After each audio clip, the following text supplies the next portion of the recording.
Okay, hello everyone, and welcome to this conversation. I don't want to use the word webinar. It sort of makes me feel like I'm in a lecture theatre or, doing an online course. So more of a chat really with an old colleague and associate of mine, Greg Stockton from Global Residential. If you are joining us live, then very much welcome. If you're watching on YouTube later on, then feel free to add any comments or questions below the video. And if you're with us live, there's a little Q&A box you can use. So if you do have questions as we go along, feel free to pop them in there, and we'll probably get over to that somewhere towards the end and cover those questions later.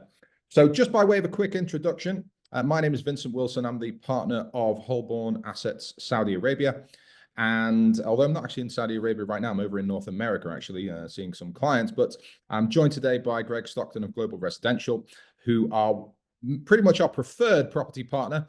We work with one or two property developers and introducers, and Global Residential are right at the top of that list for us. So we're just going to have a chat today about the UK property market on a general basis. We're not really looking too specifically at individual projects, really just to give a headline overview. And I think this is timed quite nicely, actually. There's been quite a lot of press articles and headlines in the UK press about property, pretty much entirely very positive, actually, over the last few days and weeks. So this is probably a good time to be looking into this. And just as a quick sort of segue here, I'm being based in the Middle East. I am dealing with a lot of Middle Eastern clients as well as Europeans and people from all over the world. And anecdotally, I have to say, I have had people asking me about UK property and the opportunity of investing in UK property a lot over the past 6 to 12 months, probably much more than I did do really in previous years. So it's definitely something, I think, which is on people's radar. People are aware that there is a big attraction of UK property from an investment perspective. So with that, I'm just going to hand over to Greg to do a quick intro on himself and Global Residential, and then let's jump into it. Over to you, Greg. Thanks, Vincent. Thanks for having me. Do you know what? I love the fact that you've introduced this as a conversation as opposed to a webinar. The death by PowerPoint doesn't always hammer home the message, and with a conversation, all the questions that you're probably going to ask me today that have probably most likely come from other clients that you've sat down with are things that most people do think about. So I love the fact we're doing it as a conversation versus webinar. So thanks for that. As you said, Greg Stockton, head of sales, distribution and advice for Global Residential. We are an investment-led property business, mainly focusing on the UK, although we do have a small footprint in Cyprus as well. And essentially, my role and the business's role is to support, financial advisory firms. We support a number of property companies. Obviously, we do some direct clients as well. But the main goal and the main focus of the business is to provide clients with access to quality UK investment property and take away, I would suggest, maybe some of the headaches and hurdles that you typically encounter when you try and do this on your own. So I guess probably if we just very quickly go through those tiers of where we offer that support. First one would be advice. Like you said, you've got a lot of clients who say really interested in UK property, but maybe don't know where to buy, what not to buy, or how to buy. And so we really do help with that advice piece. And as you mentioned, my background, 20 years in investment management and financial planning, I think I'm really well placed to offer that initial advice consult. We then have a panel of solicitors. So again, when you're buying from overseas, very different to buying in the UK, certain nuances with contracts, so helping people just understand those contracts with developers. So we have a really good panel of solicitors there. And most of our clients do require, or if they don't require, they insist on getting lending through mortgages. It strengthens the investment case if you can use the bank's money as long as the interest rate's good enough. So we have a mortgage broking business that will work with every client to secure lending. I think we've helped so far about 84 nationalities around the world do that. And that is typically one of the questions I get asked a lot. Well, it's actually more of a statement, to be honest. It's more like, well, I've never lived in the UK. I don't have banking in the UK. never set foot in the UK. Obviously, there's no way I'm going to be able to get a mortgage, and actually, that's not Yeah. the case. And it's People one are of surprised, aren't they? People are, oh, really? You can do that? And it's like, actually, that is a thing. Yeah.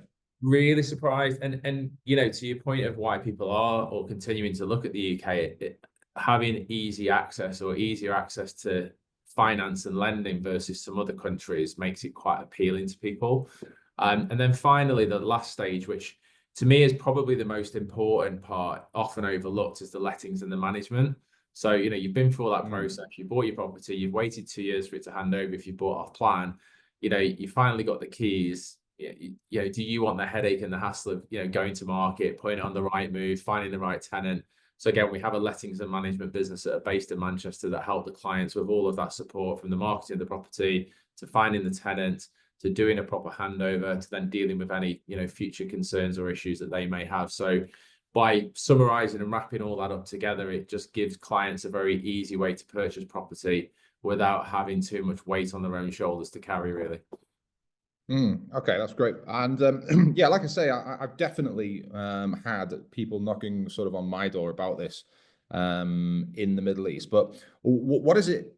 I mean, if you could encapsulate in a nutshell, what do you think is the main sort of attraction of the UK property market, perhaps vis-a-vis other property markets, maybe? Or, I mean, traditional, I don't know, when I've been in the Middle East, certainly over the past few years, everyone wanted to buy property in Dubai, for example. It was just Dubai, Dubai, Dubai, Dubai, Dubai.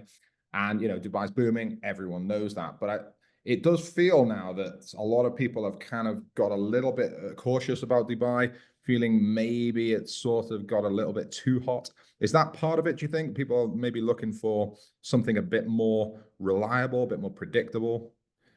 Yeah, look, you and I have obviously both been in Dubai in the Middle East for a long time. In 2008, I landed on the sand, and you know, we've seen that property market, you know, go hot. Everyone says it's, you know, burning up, then it drops off a cliff, then it goes back again. I do actually feel we're probably at a stage in Dubai where things are probably the most stable they've felt in that property space. But if I look at, you know, the business that we transacted here in the Middle East last year, the majority of those buyers of UK property had already purchased in Dubai. So they bought maybe a residential property, they bought maybe one investment property, and now they were looking for something that was a bit more risk off. And like you say, a bit more predictable, consistent, certain, and safe. So, you know, UK is always a very good hedge away from Dubai, especially, you know, again, you've got double currency there. You've got US dollar base in Dubai, and then you've got sterling in the UK. So a lot of Dubai investors are buying just to really hedge and diversify a portfolio. We've done a lot of business with, you know, South Africa clients. You know, their reasoning is very different. It's more of just, you know, getting capital outside of that country and de-risking it from any economic issues that you might have. Saudi clients that we took on, definitely not an economic risk, but, you know, the property market is getting pushed there, but it's so much in its infancy that no one really knows whether, you know, there's fair value or not right now in Saudi. So we get a lot of Saudi buyers that, again, are just looking to utilize income that they've generated in Saudi, and they want it in a more safe and stable environment. So I think probably the word is to capsulate it, as you eloquently put it earlier. It's that certainty, and it's that risk off safety attitude, I think, that a lot of people have got, especially with, you know, the way the markets are right now, with Trump doing his thing every week, it seems, right now, and there's that unpredictability to what your stock portfolio might be doing day to day.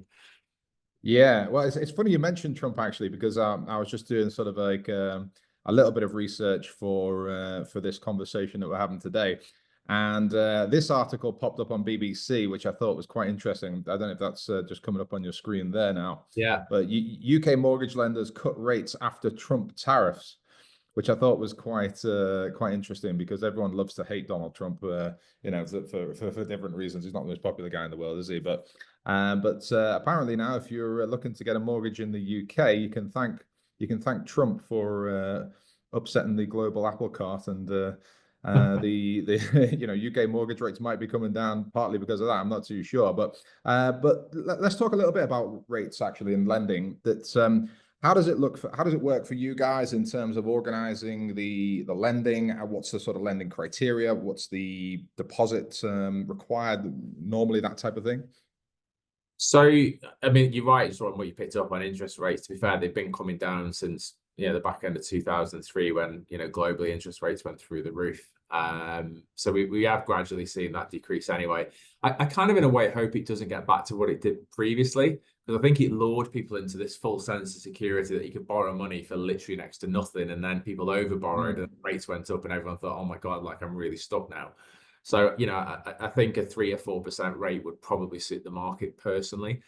When we're looking at overseas buyers and we look at how mortgage brokers assess those buyers, it's very different to sort of buying your residential property, right? So if you buy a residential property to live in the UK, obviously the sole focus of the risk lies on you as the owner, because you're also the occupier, right? So your salary, what you're doing, that is massively taken into account. Whereas with buy-to-let mortgages, they tend to focus on the asset performance capability. So to look, okay, what can it be rented for? Can that rent cover the mortgage? And the byproduct of that is it's easier to obtain lending for buy-to-let properties than it might be for your residential. Typically at the moment in the Middle East, if you look at Saudi, Qatar, Dubai, we're getting loan to values back around about the 75% mark. So what that might mean for a client is that, all in from a deposit perspective, they're, 20 to 30% in, which again makes it really appealing. When you look at the Dubai off-plan market, it's usually the other way around. You've got to have paid 70% of your property off in cash before it gets to completion. So it's almost the reversal, which makes it again easier for some people to access off-plan real estate versus, let's say, in Dubai and probably Saudi. I'm not sure the payment plans work there, but I assume it's very similar. Yeah. Okay. Yeah. Well, in Saudi, there's really very little property available for non-Saudis at the moment. Although I do believe they are moving in that direction, kind of sort of slightly sort of following the path that Dubai trod over the last sort of 20 odd years. But in terms then of UK property, I think there's a more of a sort of awareness, I think, that from an investment perspective, that London might not be the be all and end all. I think, again, in previous years gone by, whenever anyone from outside the UK talks about the UK, it's always London, London, London, London. I get this all the time when I'm over in different parts of the world and they say, where are you from? UK. Oh, London. No, actually, there are other cities, believe it or not. Yeah. But there's this hyper focus. I mean, because it's one of the major international cities, London, New York, Tokyo, kind of Paris is, the four major sort of cities in the world. But do you see the clients that you're speaking to, that they have an awareness that actually the greater investment opportunities lie outside of London, specifically because it's been so popular? Or do you feel like you still need to kind of run through that sort of investment idea with people and show them, maybe the yields are much better outside, the rentals are likely to be better outside of London? How is that, do you feel? Is it something you've really still got to educate a lot of people on, or are people generally getting it now, do you think? Yeah, interesting question. I think it's a little bit of both. Look, it depends on why you're buying, right? So, if we get clients coming to us for London more now than probably it was only because they go there 3 or 4 times a year and they want that holiday place to be able to go and park themselves, or they've got a child that's going to go to a university in London and that's why they're buying. And that's fair enough, right? And that's fair enough. So, we'll try and always keep a product in London for that reason. From an investment perspective, if somebody's coming to me and the first words out of the mouth is, I want to invest into property in London, it's always, well, why? Right, Like, yeah. have you explored the rest of the market? And a lot of the time, it's just they haven't. So, like, say London's the only thing they know. It's at the front of the mind. It's at the tip of the tongue. But actually, when you really knuckle down into the numbers and you look at actually where the opportunity is and where a lot of the cash is leading at the moment, it's very, very apparent and very clear that there's a lot more opportunity in other parts of the UK. I mean, specifically Manchester. And, not that I'm a massive fan of any of the football clubs within that city, but, what Man United and Man City have done for that city in terms of putting global eyeballs onto it, is undeniable. So you do speak to, Qataris now, Saudis, Emiratis, and actually they are very much aware of Manchester because of that football route. But then when you go even further down and you look at what the property market's doing, in fact, I've actually got a really good slide I could probably bring up here now. One sec.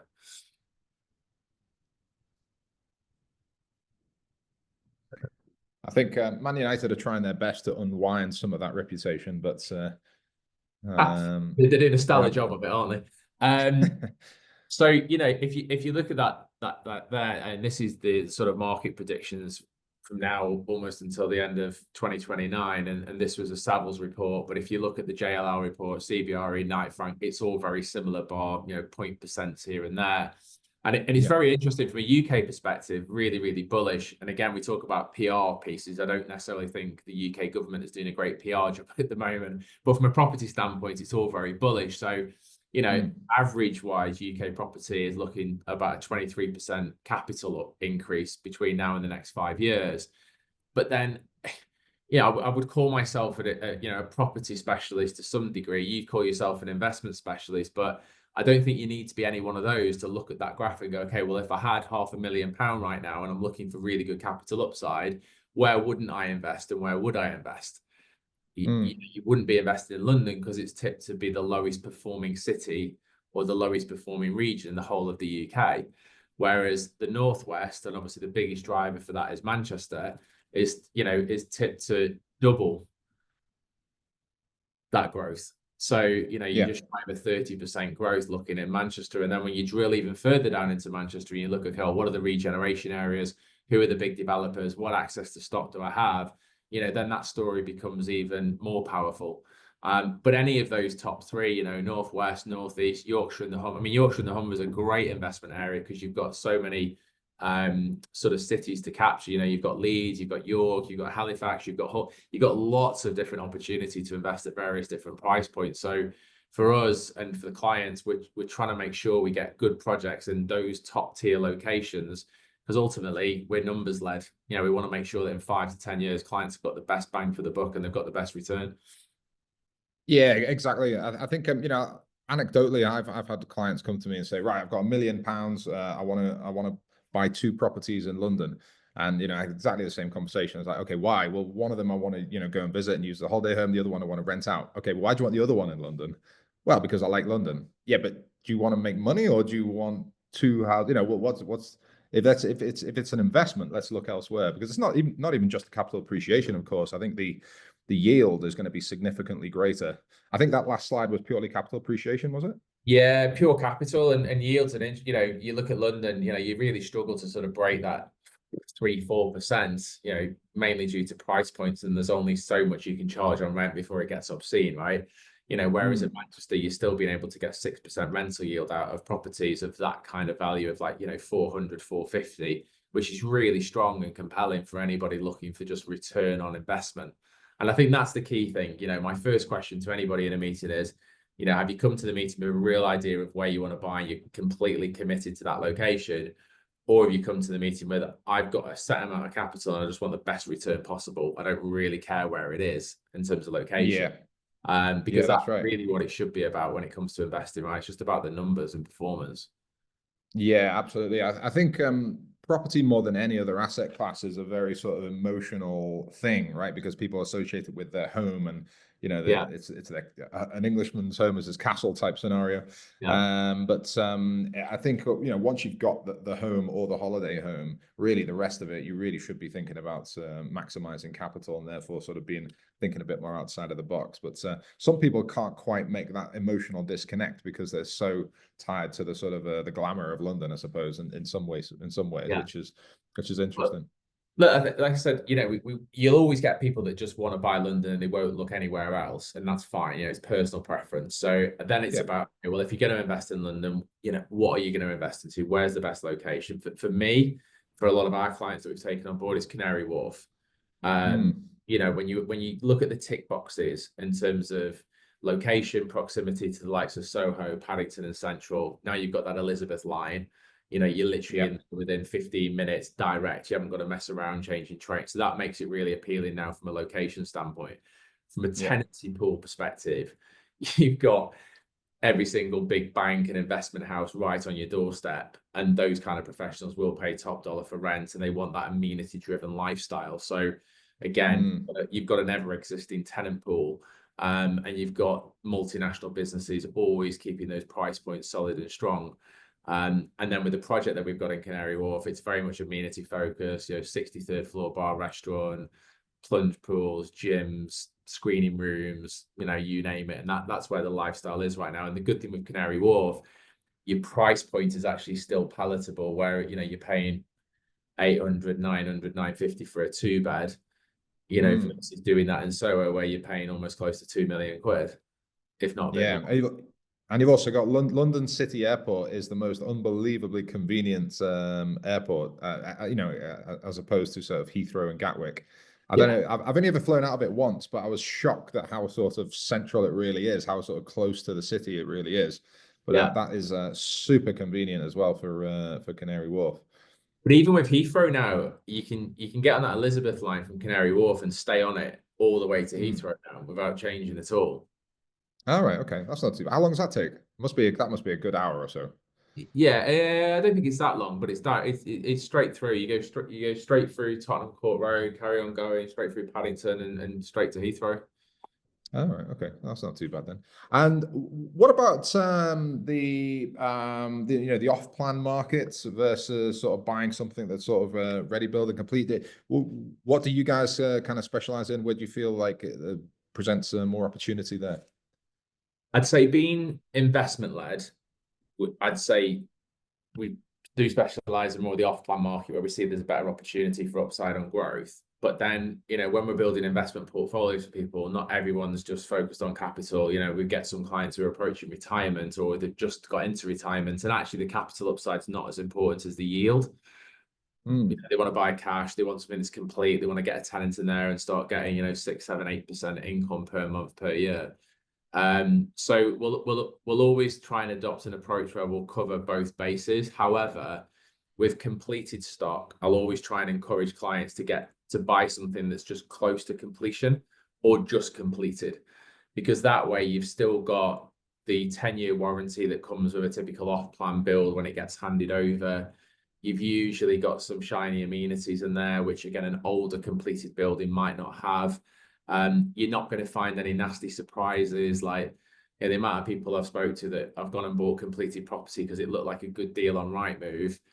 Yeah, they've got it for, they believe they've got it, you know, 10, 15% cheaper than some of the new build, but then they've taken ownership of it. Tenants have moved in and they found like damp in the walls, the floors, the electricity needs redoing, you know, all of these problems that ultimately end up eating into your money and your yield. So I'd always try and encourage somebody to buy, you know, close to completion or just completed if they're going to go down that route. But yeah, for anyone looking for value, usually it's the off-plan market.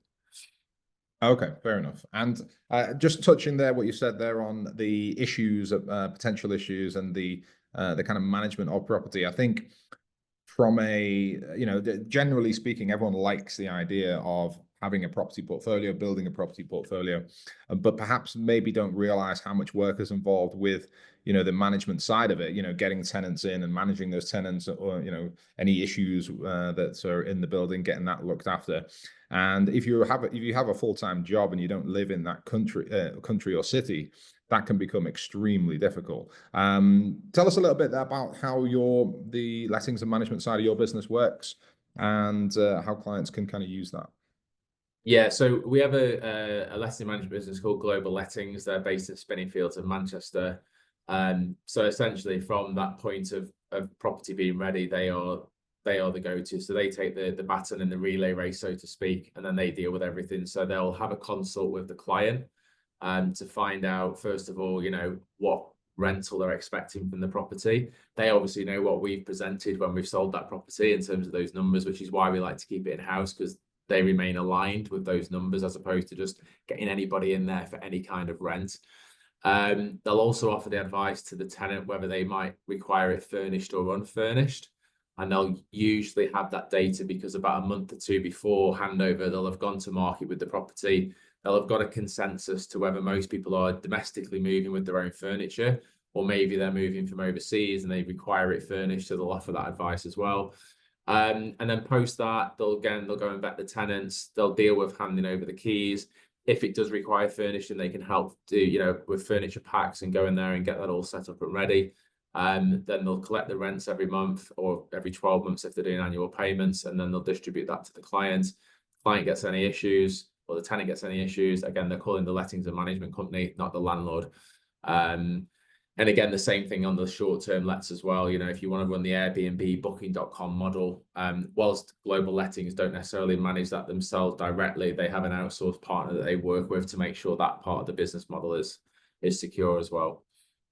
Yeah, I think that's really interesting because I think the sort of managing of tenants can really take all of the joy out of owning property. I mean, even for me, my sister has a house in Manchester, and she was renting it out on short-term lets, and just had so many issues that she just doesn't bother doing it anymore. So it just sits empty when when she's not in the city. So I keep nudging her towards a management agency, but it can be sort of a real stressful thing. And I think obviously the further away you are, if you're an expat in the Middle East, for example, you can't really be doing this yourself, right? It's just that you're asking for trouble. It's a tough gig. Managing short-term let properties is a business in itself. I mean, Yeah. I think what people do is they look at the management costs of a management company. I'm talking short-term lets now, and they're not, you know, on paper they're not cheap. You know, maybe 20-25% fee, but you do get what you pay for. You know, cheap is good, but good isn't always cheap. Yeah, there's a reason why we don't fix a car, right? Because I'd rather pay somebody else to do it who knows what they're doing. And the same kind of ethos should be applied to your short-term let. But to be fair, most of our clients are on standard rentals anyway, especially if they're mortgage buyers. You know, you probably wouldn't go down the short-term let route if you were a mortgage buyer, because you want that consistency of income to cover that mortgage. Whereas if you're a cash buyer, you'd 100% for at least for the first year try the short-term let route, because 9 times out of 10 you'll increase your yield performance by doing that. But if you don't, you've got a fully furnished apartment that you can rent out long term anyway, so it's kind of like a win-win. Yeah, that makes sense. And so where is the kind of the hottest I mean, we had your slide there with the regions, and I think Northwest and Northeast were at the top for capital appreciation expectations. Does that tie up exactly with where's been the most popular, you think, over the past 12 months in terms of number of units sold or total value of transactions? Yeah, I mean, obviously very price point specific. Yeah, most of our transactions last year were in Manchester, mainly 2 beds from sort of like 380 to £500,000. So that's what we class as like our core city, really.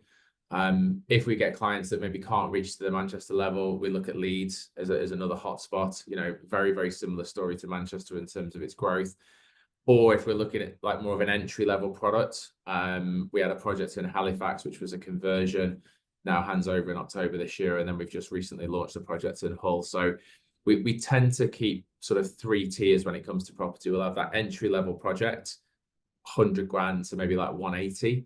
We'll then have our core projects, which would be like 250 to 500, be it Leeds and Manchester, to tick those boxes, as we said earlier, in terms of regions.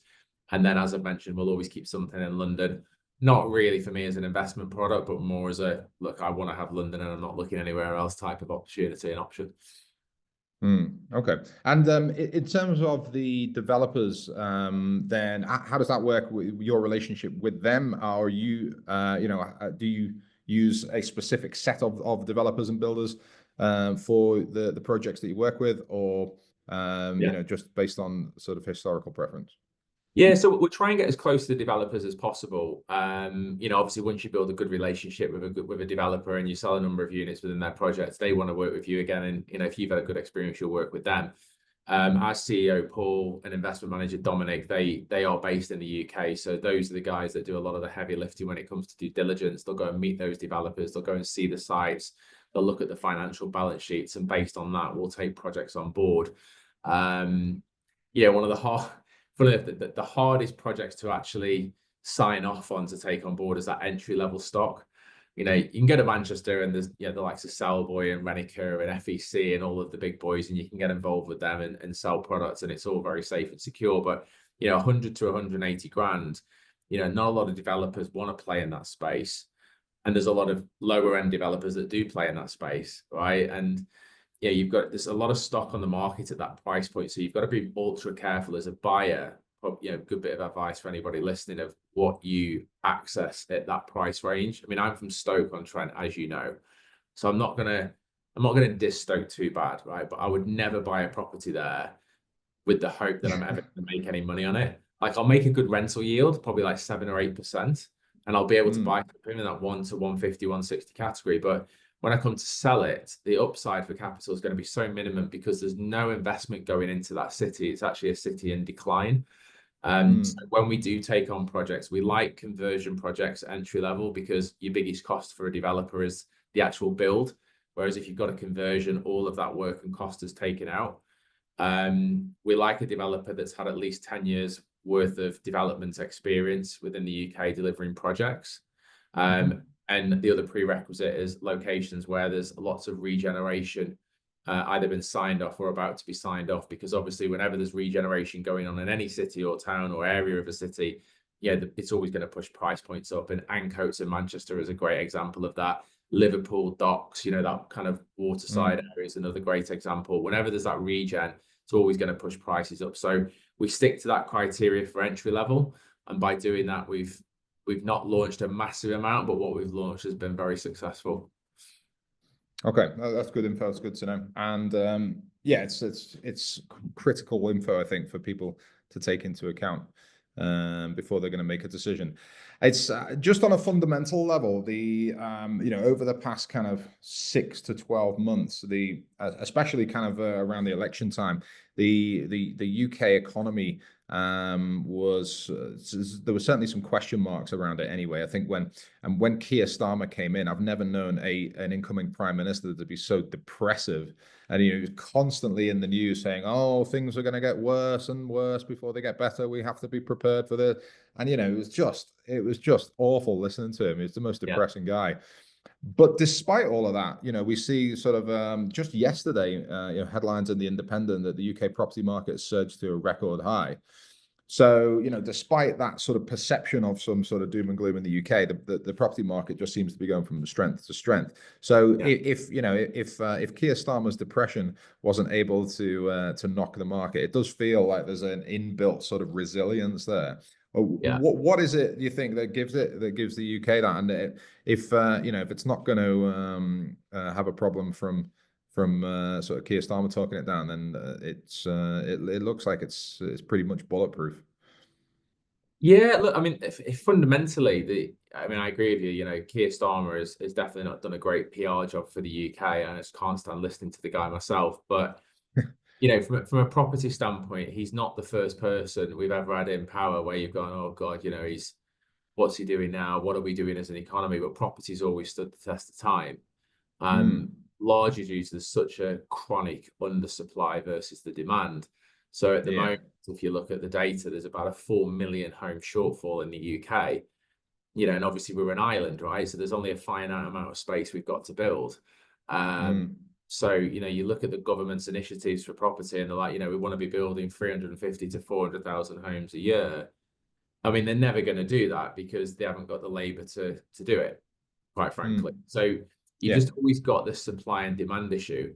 Then you've got the other issue in terms of, people's affordability on property, which, makes it a big renters market, which can push prices up because it's a landlord's dream to go and buy something and be able to rent it out, get a good rental yield. So, if I go back, and I was going to share my screen here with you, which I think is quite a powerful slide as long as it doesn't blind anybody when I open it up.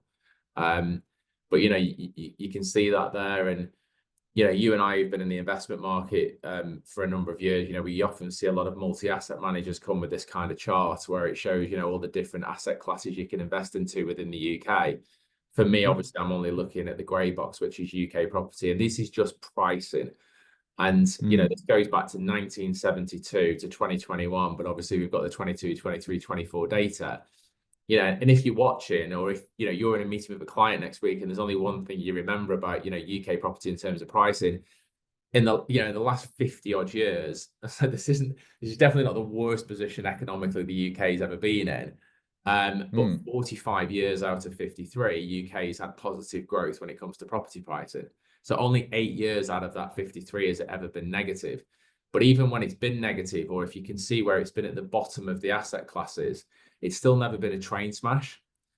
And 2023 was a really good litmus test for property and a really good demonstrator to a lot of clients who've maybe been concerned about buying because they thought the economy was going to crash or property was going to crash.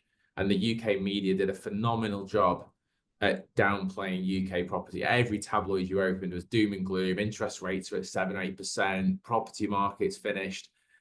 And the net result of that 6 months of hysteria was that UK property did go down in value as an average by 3%.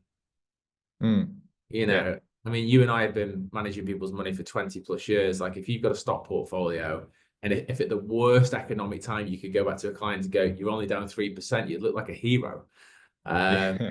Well, the stock market's going down about 3% an hour at the moment, but Yeah, but I you know, know. a 3% move in your stock portfolio is nothing, absolutely nothing. Yeah, exactly.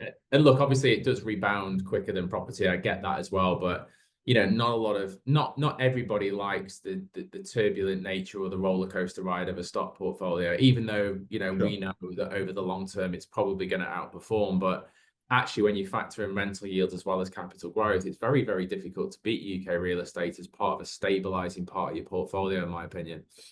Yeah, definitely. I mean, I had a couple of cases of a few doctors who were working in Saudi, but they were from Sudan, and you know, they'd spent the last sort of 10 or 15 years building up a bit of a property portfolio in Sudan. And I was kind of going through and asking them, okay, so you know, what did this cost you to build? And it was like, you know, $300,000-400,000 for like 5 or 6 houses. And I was like, okay, what do you think it's worth now? And he said, now it's worth nothing. I was like, well, what do you mean? Well, the war in Sudan, it's kind of, you know, that's it.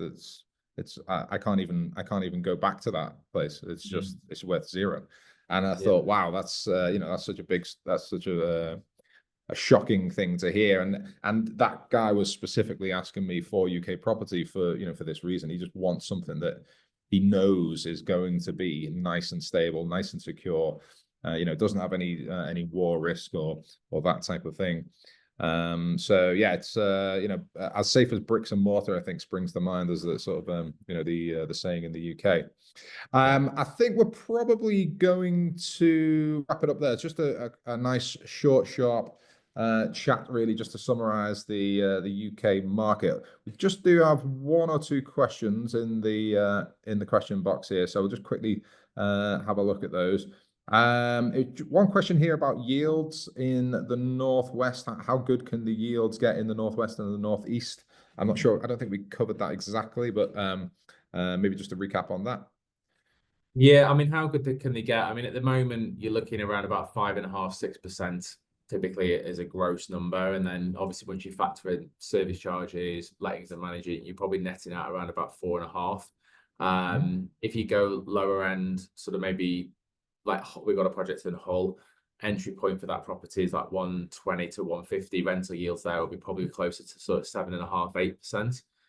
Due to the value of the property being a lot lower. So anything between, I'd say, 5.5% and 8% is achievable within that sort of northern powerhouse, depending on where you're buying at what value. Okay, that's interesting. So it can get as high as 7% kind of in Hull. Yeah, 7 to 8. All Because right, okay. your purchase price is still going to be around about the 120, 130, 140. But the rental demand is there. So yeah, you can, based on data, get 7.5-8%. Pretty comfortable. Yeah, that's super attractive for someone looking purely for income. You know, maybe they're you know, hitting retirement and they just want some income. That can be super interesting for those people, I think. Do you know what, mate? I did an article this morning actually about mainly like UK residents or UK citizens that maybe moved abroad, and you know, they built up a decent pension pot and they're looking at, you know, stabilizing income through retirement. And you know, we had a few clients do it last year where they accessed their 25% pension commencement lump sum, and then they use that 25% to buy property in cash, and then they lock in that 6 to 7 to 8% income without it being fluctuated like the markets within their actual pension. So it's a really good way just to sort of balance out and mitigate some risk at retirement for sure. Have I shown you the new Launch Hull project before or not? I don't think you have. Feel free to give us a I'll quick just look. quickly share it just so you've got it. So it's called Sovereign Key. So going back to my point about that entry level property, it's a conversion. So it used to be a commercial building. So it's going through a 12-month facelift. There's a team on site already. It's fully funded by an investment bank. On delivery, there'll be about 104 apartments with 45, 46 car parking spaces.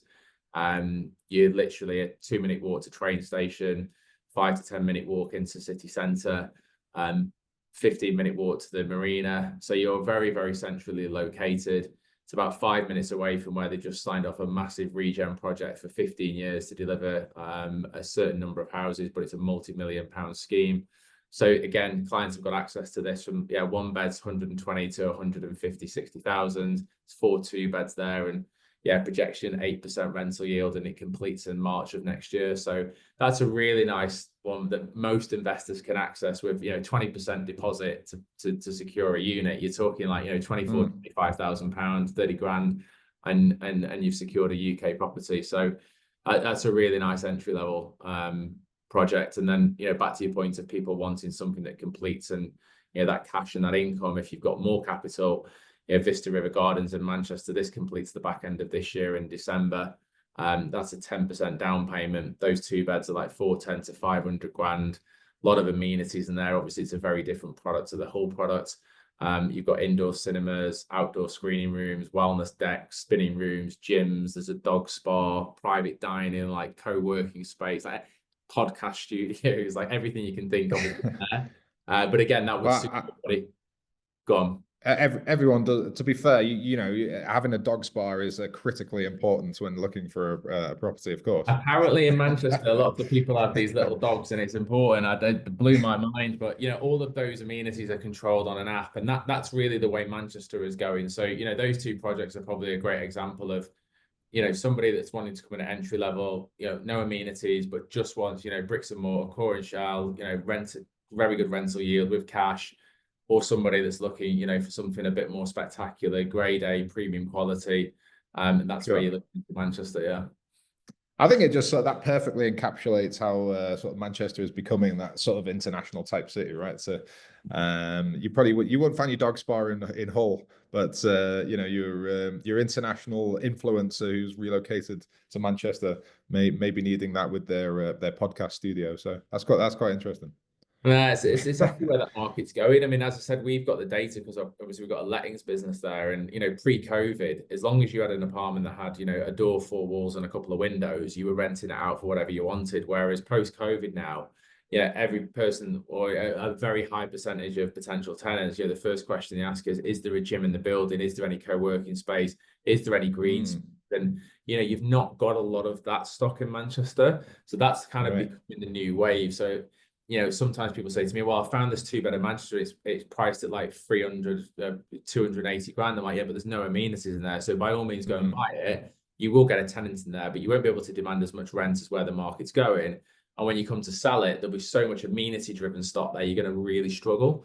So if you are looking at Manchester, you're better paying a premium, getting something that's like grade A quality, like a Renica, an FEC, a Salboy, something like that, really driving the amenities and being able to drive strong rental yields and big capital growth.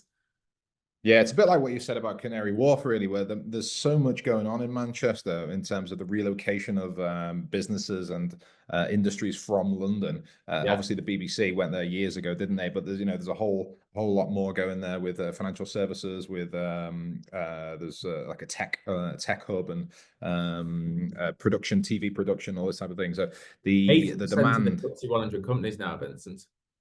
Yeah, I mean that's huge, right? I mean that's 80% are now in Manchester. Bank of New York Mellon just took 200,000 square foot of real estate in where was it? Ancoats, near Ancoats, Noma building.